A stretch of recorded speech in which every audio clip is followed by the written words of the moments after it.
नमस्कार, मैं हूं डॉक्टर भारती मक्कड़। स्वागत करती हूं आप सबका आयुर्वेद हीलिंग हब में।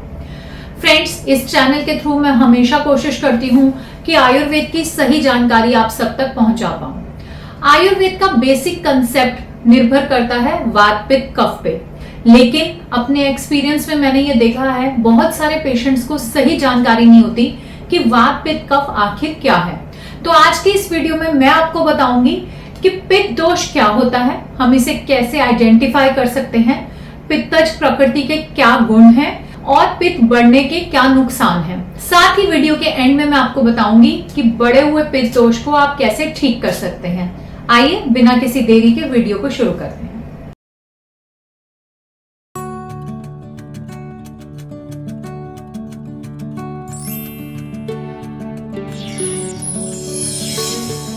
आयुर्वेद के अनुसार हमारी बॉडी में फंक्शनल यूनिट वात पित्त कफ है। हमारे शरीर में जितने भी काम है वो वात पित्त कफ के ही अंतर्गत आते हैं। हम कहने को इन्हें दोष के नाम से जानते हैं, लेकिन इसे दोष इसलिए नहीं कहा जाता क्योंकि ये बुरा होता है या दूषित होता है। इनका नाम दोष इसलिए है कि अगर ये अधिक मात्रा में बढ़ जाते हैं तो शरीर को नुकसान पहुंचा सकते हैं। पर नॉर्मल क्वांटिटी में इन तीनों का हमारे शरीर में होना बहुत जरूरी है।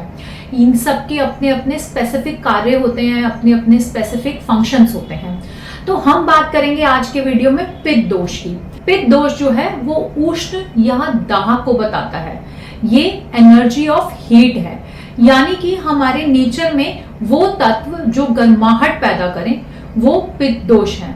ये सभी तत्व हमारे शरीर में पाचन के लिए जिम्मेदार हैं, हार्मोनल बैलेंस के लिए जिम्मेदार हैं और भी बहुत सारे काम हैं जो ये तत्व यानी कि पित्त दोष करते हैं, जैसे कि पाचन, मेटाबॉलिज्म, एक चीज का दूसरी रूप में कन्वर्जन, यानी कि जितने भी हमारे बॉडी में रिएक्शंस हैं, हमारे बॉडी में जितना डेवलपमेंट है, हमारे शरीर का टेम्परेचर मेंटेन करने के लिए, भूख लगने के लिए, हमारे मानसिक गुणों की बात करें तो इंटेलिजेंस, लर्निंग, स्किन के कलर के लिए, हमारे स्किन में ग्लो के लिए, हमारे ब्लड के प्यूरिफिकेशन के लिए, ये सभी काम पित्त दोष करता है।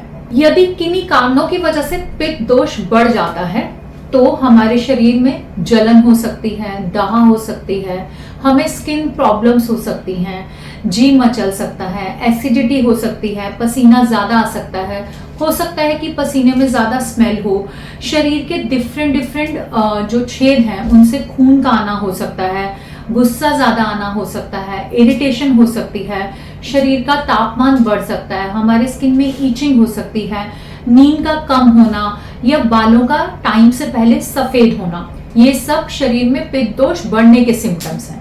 और यहाँ लोग कंफ्यूज होते हैं पित्त प्रकृति से भी। पित्त प्रकृति क्या होती है कि जो वात पित्त कफ हम सब में सामान्य अवस्था में मौजूद होते हैं, लेकिन किसी में पित्त थोड़ा ज्यादा होता है वात और कफ के कंपैरेटिवली, उसे हम पित्त प्रकृति कहते हैं। लेकिन जब हम पित्त दोष का दूषित होना कहते हैं, यानी कि जब वो नुकसान तब करता है जब वो जरूरत से ज्यादा क्वांटिटी में बढ़ जाता है। ये पित्त प्रकृति में भी हो सकती है, वात प्रकृति में भी हो सकती है, कफ प्रकृति में भी हो सकती है।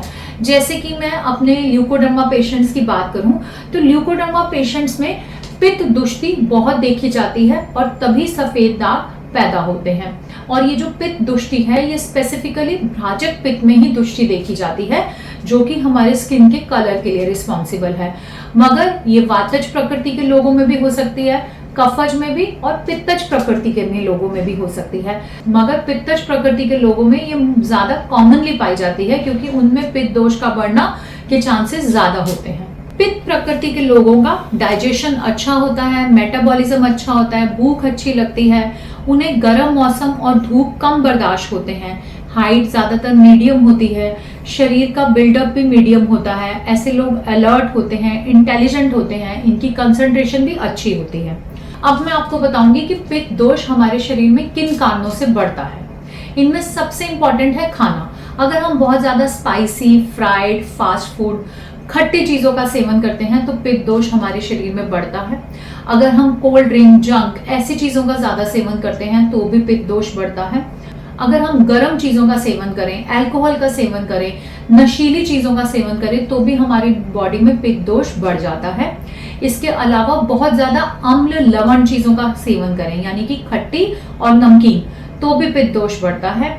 इसके अलावा भी कुछ कारण हैं, जैसे कि हमारे खाने का अनियमित, इरेगुलर होना, या कई बार प्राकृतिक तौर पे ही युवावस्था यानी कि जो यंग एज है उनमें पित्त की प्रेजेंस ज्यादा पाई जाती है।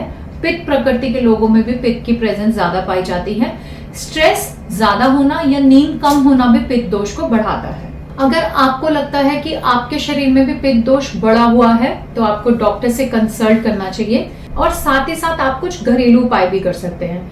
नंबर 1, आपको अपनी डाइट में कुछ ना कुछ ठंडी चीजों का सेवन जरूर करना चाहिए, स्पेशली अभी गर्मियों के मौसम में। आप गोंद कतीरे का सेवन कर सकते हैं, आप धनिये का सेवन कर सकते हैं, सौंफ के पानी का सेवन कर सकते हैं, नारियल पानी का सेवन कर सकते हैं। ये सब पित्त दोष को बैलेंस करते हैं, बढ़े हुए पित्त को हमारे शरीर में घटाते हैं।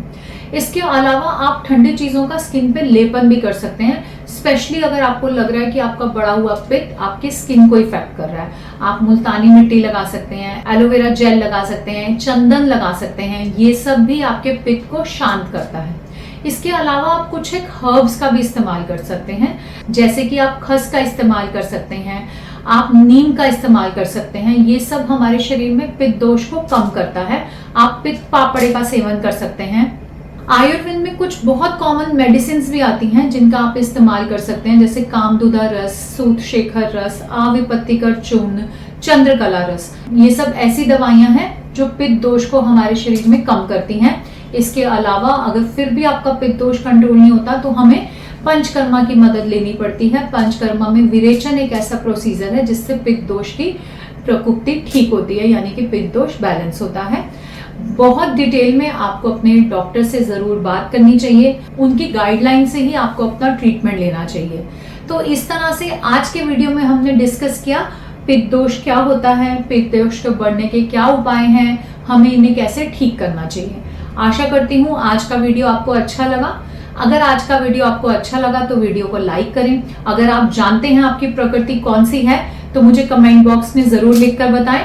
और अगर आपको अभी तक आइडिया नहीं है कि आपकी प्रकृति क्या है तो वो भी मुझे कमेंट बॉक्स में लिखकर बताएं। अगर ऐसे कमेंट ज्यादा होंगे जिनमें प्रकृति ही नहीं पता होगी तो मैं नेक्स्ट वीडियो में आपको बताऊंगी कि प्रकृति को कैसे निकाला जाता है। मिलते हैं अगले वीडियो में एक नए टॉपिक के साथ। तब तक के लिए आयुर्वेद अपनाएं, स्वस्थ रहें, खुश रहें। धन्यवाद।